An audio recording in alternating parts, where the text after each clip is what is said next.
Una vez que ya tenemos modelado los voltajes y las corrientes en los dispositivos de conmutación, que es los interruptores que modelan el comportamiento del transistor y del diodo, vamos a obtener el modelo conmutado del convertidor CDC de reductor, operando en modo de conducción continua.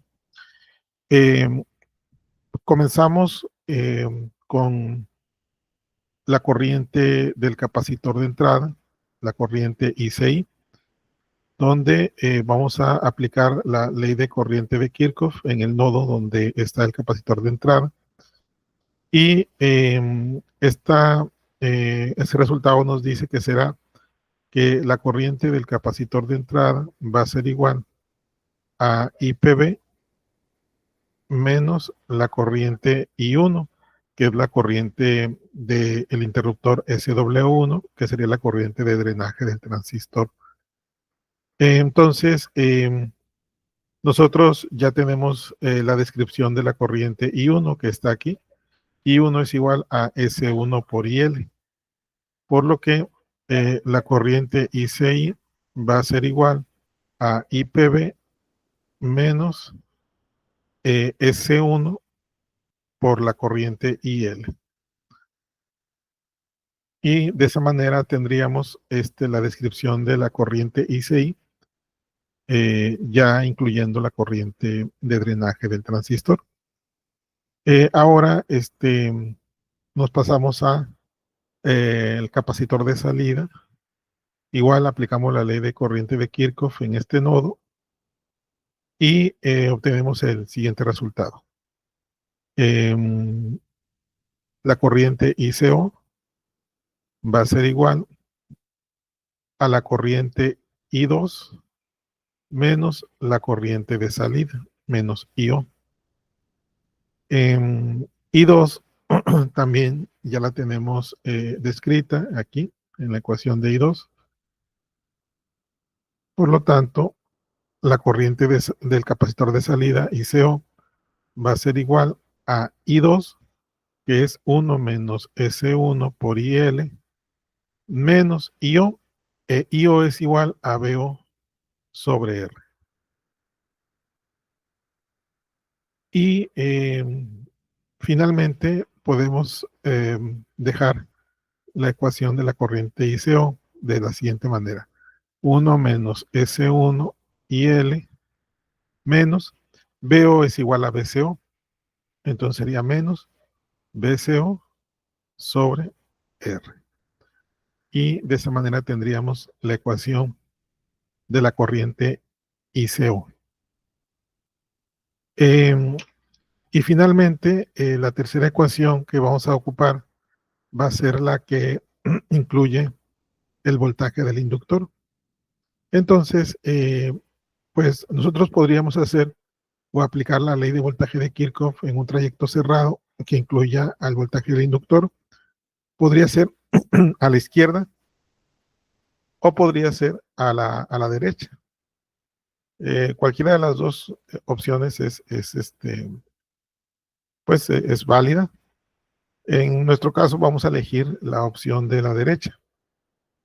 Es decir, sería aplicando la ley de voltaje de Kirchhoff en esta trayectoria cerrada que incluye el voltaje BL, sería menos BL menos B2 menos BCO igual a C. Y nos interesa despejar el voltaje BL. BL va a ser igual a menos B2 menos BCO. Igual B2 ya lo tenemos descrito aquí utilizando esta ecuación. Por lo tanto, BL va a ser igual a menos B2. B2 ahí ya tiene un signo negativo. Quedaría S1 BCI más S1 BCO y luego esto menos BCO. Por lo que el voltaje BL lo podremos escribir de la siguiente manera. Sería S1 PSI menos 1 menos S1 BSO. Y de esta manera pues quedaría la ecuación del voltaje del inductor del convertidor CDCD reductor elevador. Tendríamos entonces la descripción ya de la corriente ICI, que es la corriente de capacitor de entrada, la corriente ICO, que sería la corriente del capacitor de salida, y el voltaje en el inductor, que está representado de esta manera. Nosotros sabemos que la definición de las corrientes en un capacitor la podemos poner así, ¿verdad? La corriente en el capacitor de entrada es igual a CI por la derivada del voltaje del capacitor de entrada con respecto al tiempo. La corriente del capacitor de salida es igual a CO por la derivada del voltaje del capacitor de salida con respecto al tiempo. Y el voltaje en el inductor es igual a L por la derivada de la corriente IL con respecto al tiempo. Es decir, ya las corrientes en los capacitores llevan la dinámica de los voltajes en los capacitores y el voltaje del inductor lleva la dinámica de la corriente del inductor del convertidor. De tal manera que podemos escribir nuestro modelo conmutado de la siguiente manera. Por ejemplo, para la primera ecuación podríamos escribir la derivada del voltaje del capacitor de entrada con respecto al tiempo va a ser igual a 1 sobre CI que multiplica a IPB menos S1 por IL.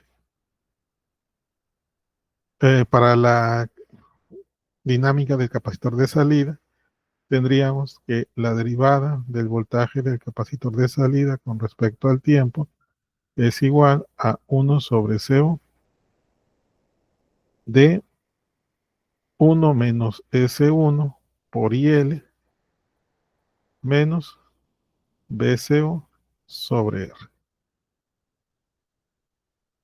Y finalmente, en el caso del voltaje del inductor, podríamos escribirlo de la siguiente manera. La derivada de la corriente IL con respecto al tiempo va a ser igual a 1 sobre L S1 BCI menos 1 menos S1 BCO. Y pues estas ecuaciones nos representan el modelo dinámico del convertidor CDCD reductor elevador operando en modo conducción continuo, pues teniendo como fuente de entrada un módulo fotovoltaico o un arreglo fotovoltaico y teniendo como carga una resistencia. El modelo conmutado, básicamente nosotros lo podemos identificar, el modelo conmutado lo podemos identificar dado que en las ecuaciones diferenciales que tiene como resultado del modelo, aparece la función de conmutación, en este caso la función de conmutación que se le llamó S1. S1 es una función de conmutación que aparece en las ecuaciones del modelo y recordar que esa función de conmutación va a tomar valores de 1 y de 0, en este caso, 1, 0, 1, 0. Por lo tanto, debería representar de una manera exacta lo que sucede en el convertidor, así como está dibujado. Pues eso es todo. Adiós.